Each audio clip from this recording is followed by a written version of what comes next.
Eu vim a Curitiba para uma entrevista exclusiva com o juiz Sérgio Moro, que está de mudança para Brasília a partir de janeiro. Ele assume o Ministério da Justiça e Segurança Pública. Licença. Sob elogios e críticas, o juiz Sérgio Moro aceitou o convite do presidente eleito Jair Bolsonaro. E eu queria saber o que foi decisivo, juiz, para esse sim. O grande motivador dessa aceitação do convite foi a oportunidade de ir a Brasília, numa posição de poder elevada, de ministro da Justiça, e poder implementar com essa posição uma agenda anticorrupção e uma agenda anticrime organizado, que não se encontram ao alcance de um juiz em Curitiba, mas podem estar no alcance de um ministro em Brasília. O senhor conversou com familiares ou fez uma reflexão sozinha? Conversei com amigos, com pessoas experientes, conversei também com a minha família. Na verdade, dos amigos, os conselhos foram diferenciados. Alguns me recomendaram que não, outros me recomendaram que sim. Teve algum momento em que o senhor pensou em dizer não? Sim, isso foi tudo muito novo. Uma semana antes do segundo turno, no dia 23 de outubro, eu fui procurado pelo futuro ministro da Economia, o senhor Paulo Guedes, com uma sondagem. Confesso que ouvi essa sondagem e fiquei tentado. Aguardei o encerramento das eleições e tudo foi decidido, na verdade, no dia 1º de novembro. Nesse dia, o juiz foi visitar o presidente eleito Jair Bolsonaro na casa dele, no Rio de Janeiro. Saiu de lá como futuro ministro. O que eu percebia nas pessoas comuns era um certo entusiasmo, um desejo que eu aceitasse esse convite. Então as pessoas me procuram, me cumprimentam. Para mim é um sinal de que há uma grande expectativa e espero corresponder a essa expectativa. O ex-ministro do Supremo, Aires Brito, disse que essa mudança rápida do senhor da Justiça para o Executivo, ela comprometeria a separação e a independência dos poderes Executivo, Legislativo e Judiciário. O que o senhor tem a dizer sobre isso? Tenho um grande respeito pelo ex-ministro Aires Brito. Eu acho que a avaliação dele, nesse caso, está equivocada. Existe essa fantasia, né, de que o ex-presidente Lula, que foi condenado por corrupção e lavagem de dinheiro, teria sido excluído arbitrariamente das eleições por conta do processo criminal. Mas o fato é que ele está condenado e preso porque ele cometeu um crime. Mas a defesa do ex-presidente Lula entrou com um novo pedido de habeas corpus pela liberdade dele e pela anulação da ação penal do caso do Triplex. E o principal argumento é de que houve irremediável perda da imparcialidade. O senhor em algum momento temeu colocar em risco todo o trabalho feito até agora ao aceitar o convite para o Ministério? Não, veja, essa questão pertence hoje às Cortes de Justiça, não mais a mim. Mas eu proferi a decisão em relação ao ex-presidente Lula em meados de 2017. Né? Então, assim, eu nem conhecia o presidente eleito Jair Bolsonaro. Eu sopesei, né, essas questões, também levei em conta, mas pelo que eu vejo nas pessoas comuns que eu encontro por aí, ninguém tem essa sombra de desconfiança. Na sexta-feira, depois dessa entrevista, o Conselho Nacional de Justiça solicitou que Sérgio Moro preste informações por suposta atividade político-partidária ao aceitar o convite para ser ministro. O juiz terá 15 dias para se manifestar. Eu estou indo para consolidar os avanços da Operação Lava Jato em Brasília. O senhor acha que o momento que a gente vive hoje, politicamente, é resultado desses 4 anos da Lava Jato?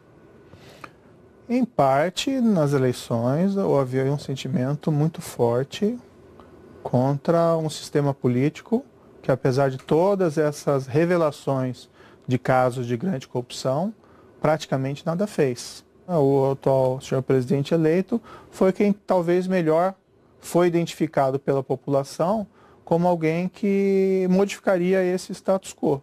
Qualquer outro candidato que fosse identificado com essa causa anticorrupção teria boas chances, sem prejuízo das outras bandeiras do candidato. Né? O senhor deu uma coletiva essa semana em que enumerou ali, listou uma série de medidas que pretende encaminhar ao Congresso ao longo do governo. O juiz defendeu que condenados por homicídios pelos tribunais do júri cumpram pena imediatamente, sem esperar o julgamento de recursos. Que seja proibida a progressão de pena e a saída temporária de presos que tenham vínculos com organizações criminosas. Que crimes graves demorem mais a prescrever. Que haja uma regulação mais clara para que policiais possam trabalhar disfarçados. Que seja ampliado o banco de dados genético para esclarecer crimes com exames de DNA.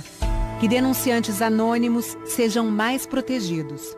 Entre as propostas e bandeiras de campanha do presidente eleito está a flexibilização da posse e do porte de armas. O que seria isso na prática, essa flexibilização? As regras atuais são muito restritivas para o posse de arma em casa. Posse é a pessoa ter uma arma dentro de casa, não ela sair por aí passeando com a arma. E é porte, é diferente. Hoje a gente tem uma pessoa com 25 anos que preencha uma série de requisitos, passe por uma série de testes psicotécnico, antecedentes criminais, e se ela comprovar que ela tem uma necessidade de, por algum motivo, de ter uma arma, ela consegue ter uma arma. Em que isso mudaria? Eu acho que isso não pode ser muito além de uma afirmação, de que eu quero ter uma arma em casa, eu estou preparado, eu não tenho antecedentes criminais, eu fiz os testes psicotécnicos, e assim, eu quero ter uma arma para vamos dizer assim, porque eu me sinto mais seguro por isso. Vários estudos mostram que esse armamento não obrigatoriamente reflete numa diminuição da criminalidade. Acho que a questão não é exatamente diminuição ou não da criminalidade. O senhor presidente foi eleito com base nessa proposição e me parece que existe aí um compromisso com seus eleitores. O senhor, como juiz, tem o direito a ter uma arma em casa. Sim. O senhor tem uma arma? Sim. Mas não anda armado? Bem, aí são questões relativas à segurança pessoal, para eu não responder. Mas normalmente não. Tem alguma coisa que tire o sono do senhor hoje? Hoje, olha, eu exerço a profissão de magistrado na área criminal e não raramente me deparei com casos muito difíceis. Isso sempre envolve uma situação de risco. Mas vão ser tomadas as providências necessárias para assegurar a minha proteção policial durante esse período e também das pessoas a mim próximas. A gente teve no ano passado 62 mil homicídios no Brasil. Qual a meta do senhor para daqui 4 anos em relação a esse número? Não tenho condições de me comprometer com um percentual de redução específico, porque veja, isso não é exatamente matemática. O que é importante, no entanto, é iniciar um círculo virtuoso. Essa semana a gente teve no Rio de Janeiro uma operação no Complexo da Maré em que 5 pessoas foram mortas. Isso é uma coisa recorrente. Onde que o poder público está errando? O Estado realmente tem que ter uma política mais rigorosa em relação a essas organizações criminosas. Segue 3 padrões: investigações sólidas, direcionadas à organização e aos seus líderes. Prisão dos líderes, isolamento dos líderes, confisco do produto da atividade criminal e do patrimônio da organização. É assim que se desmantela a organização criminosa. O criminoso vai para a cadeia, o policial vai para casa. O confronto é o que tem que ser evitado ao máximo. Mas hoje, na situação que a gente tem, o confronto é quase que diário. Essa é uma situação que tem que ser evitada. Como reverter isso para que esse confronto seja evitado? Não, é uma coisa simples. Não vou dizer assim, não vai acontecer isso depois de janeiro? Pode acontecer, mas são situações indesejadas. Não pode se construir uma política criminal, mesmo de enfrentamento do crime organizado, baseado em confrontos de tiroteio, porque o risco de danos colaterais é muito grande. E não só danos colaterais, mas o risco para o policial. O governador eleito do Rio de Janeiro, Wilson Witzel, ele prevê o abate de qualquer pessoa que esteja portando um fuzil. O senhor, como juiz, também vê amparo legal nessa proposta? Não me parece razoável que o policial tenha que esperar o criminoso atirar nele com uma metralhadora ou com um fuzil antes que ele possa tomar qualquer providência, certo? Eu tenho minhas dúvidas se isso já não é acobertado pela legislação, mas nós vamos estudar se é necessário uma reformulação da lei nesse sentido. Eu não tenho condições de agora efetuar uma crítica apropriada, porque eu não sei exatamente o que ele está defendendo. Ele está defendendo, inclusive, a compra de drones que possam ser usados para, por exemplo, se tiver um bandido numa comunidade no Rio de Janeiro com um fuzil na mão, para que se possa atirar. Ele diz que vai defender os policiais juridicamente para que isso seja feito. Aí eu teria que sentar com ele e conversar e entender exatamente qual que é o nível de concreção dessa proposta. Se está numa situação de confronto policial, com risco ao policial de ser alvejado num confronto, eventualmente. Não, a proposta dele vai além, desculpa. Mas assim, eu não sou assessor do governador. Não, é só para eu saber até que ponto. E assim, são declarações que ele deu em entrevistas e tal. Isso tem que ser conversado com mais, como é que se diz, cautela e ponderação para saber em concreto exatamente o que se pretende. Maioridade penal, redução da maioridade penal, o senhor vê como única possibilidade a redução ou, por exemplo, um aumento da pena que hoje é só de 3 anos? Bem, não existe uma posição fechada do governo em relação a isso é uma questão a ser discutida. Existe uma necessidade de proteger o adolescente, é uma pessoa em formação, é inegável, por isso se coloca a maioridade penal em 18 anos. Mas também, eu acho que é razoável essa afirmação, de que mesmo um adolescente entre 16 e 18 anos já tem a compreensão de que é errado matar. Não é isso que resolve o problema da criminalidade. Mas tem que se considerar a justiça individual. Pense lá numa família que um dos membros foi vítima de um homicídio praticado por um adolescente acima de 16 anos. Então, as pessoas querem uma resposta do Estado institucional. E o sistema atual, que prevê sanções muito reduzidas para crimes dessa natureza de gravidade, é insatisfatório. O senhor fez uma defesa enfática das minorias, disse na coletiva que todos terão os direitos garantidos pela lei. O presidente eleito disse que ia botar um ponto final, acabar com qualquer tipo de ativismo. Vamos botar um ponto final em todos os ativismos do Brasil. Muita gente se sente ameaçada. Quais as garantias o senhor pode dar para a comunidade LGBT, para negros, mulheres, de que os direitos não serão retirados, de que essas pessoas não serão atacadas? Eu acompanhei todo o processo eleitoral e eu nunca vi, da parte do senhor presidente eleito, uma proposta de cunho discriminatório em relação a essas minorias. E eu não imagino, de qualquer forma, que essas minorias estejam ameaçadas. O fato da pessoa ser heterossexual, homossexual, branco, negro, asiático, isso é absolutamente indiferente. E nada vai mudar. Eu tenho grandes amigos que são homossexuais. Algumas das melhores pessoas que eu conheço são homossexuais.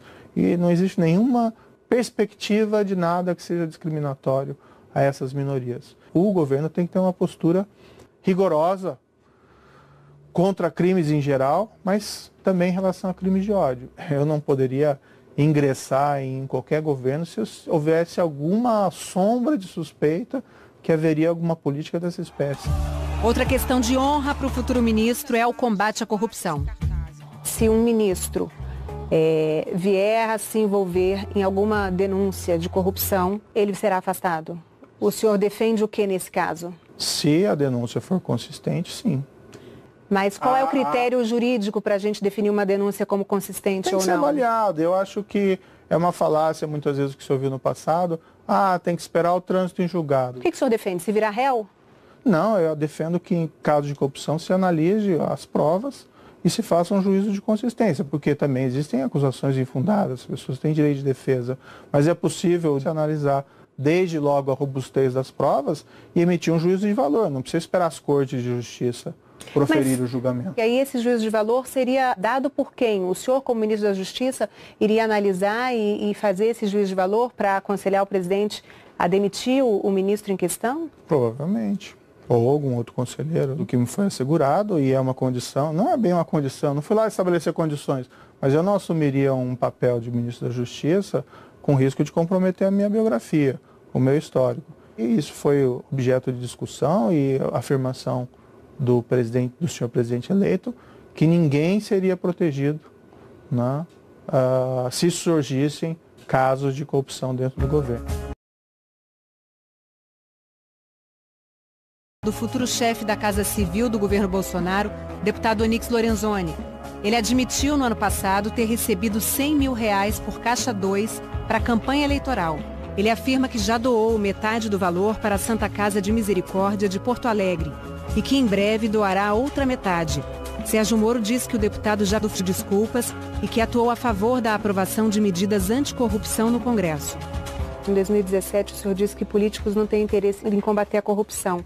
Como é que o senhor pretende fazer essa negociação com políticos que por muitas vezes, vão estar sendo aí investigados ou sendo réus em processos justamente de corrupção? Eu fiz essa afirmação em um contexto muito respeitoso. Apesar de todas as revelações desses crimes de corrupção, não vi iniciativas significativas, com todo respeito, por parte do nosso Congresso Nacional.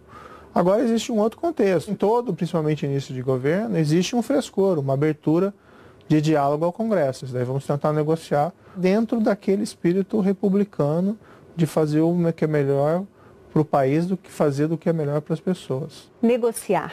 Nasce um político aí dentro? Até alguns me criticaram por assumir esse cargo, afirmando que eu havia traído um compromisso que afirmei no passado numa entrevista de São Paulo, que jamais entraria para a política.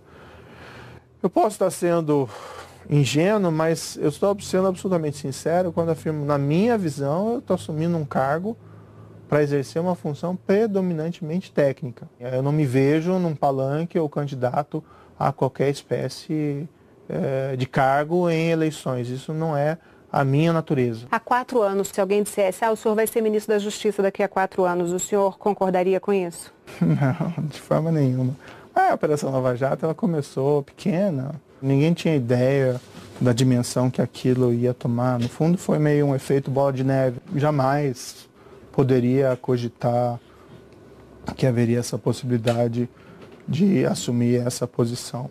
Então, o senhor há de concordar comigo que o senhor também não pode dizer que daqui a 4 anos não será, por exemplo, candidato à presidência da República? Não, eu estou te falando aqui, não você.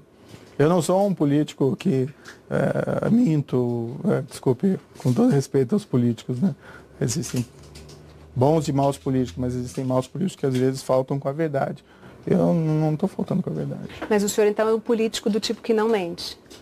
Não, eu sou uma pessoa, na minha perspectiva, eu estou indo assumir um cargo predominantemente. Não, é porque foi o senhor que falou, eu não sou um político que minto. Não sou nem um político e não minto. Eu acho que a profissão da política é uma das mais nobres que existe. Você receber a confiança da população, do voto. Às vezes essa confiança é traída, mas é uma das mais belas profissões.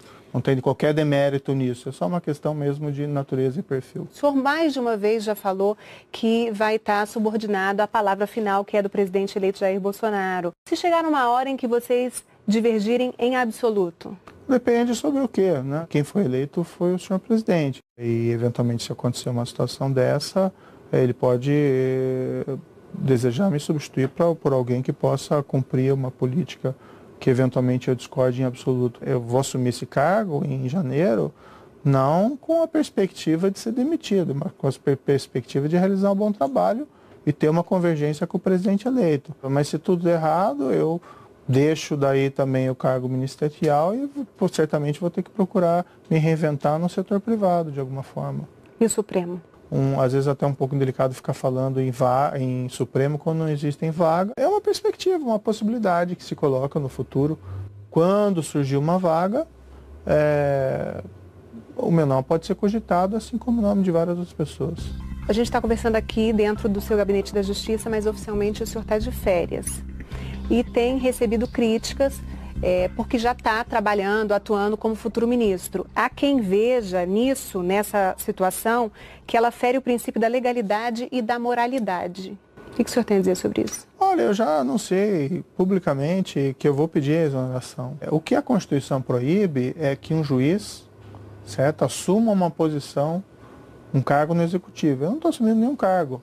Eu estou apenas, assim, colaborando para a formação de um futuro governo. Mas na prática o senhor já não está trabalhando como futuro ministro? Não, eu não estou praticando nenhum ato oficial. E eu tenho recebido, por conta dessas políticas que nós queremos implementar lá em Brasília, diversas ameaças. Vamos supor que daqui a alguns dias eu peço a exoneração, daqui a alguns dias acontece alguma coisa comigo, um atentado. Eu tudo bem, morro lá, faz parte da profissão, não gostaria, né, evidentemente. Mas a minha família fica desamparada. Né? Fica sem qualquer, por exemplo, pensão. O que eu espero é passar esse período em férias, a meu ver não estou fazendo nada de errado, e em seguida eu assumo. Está de malas prontas para Brasília? É um período literalmente de transição, então se fica lá, se fica aqui, tem que planejar bastante, né? Já ir definindo as pessoas e políticas a serem adotadas, então esse vai ser um período de intenso deslocamento. O senhor tem aqui nesse gabinete, onde o senhor passou os últimos 4 anos trabalhando na Operação Lava Jato, livros, presentes, vai levar tudo isso para Brasília? Boa pergunta, ainda não decidi, mas vai ser de fato um problema e certamente eu vou sentir muita saudade desse ambiente aqui. Obrigada, Até mais, sucesso.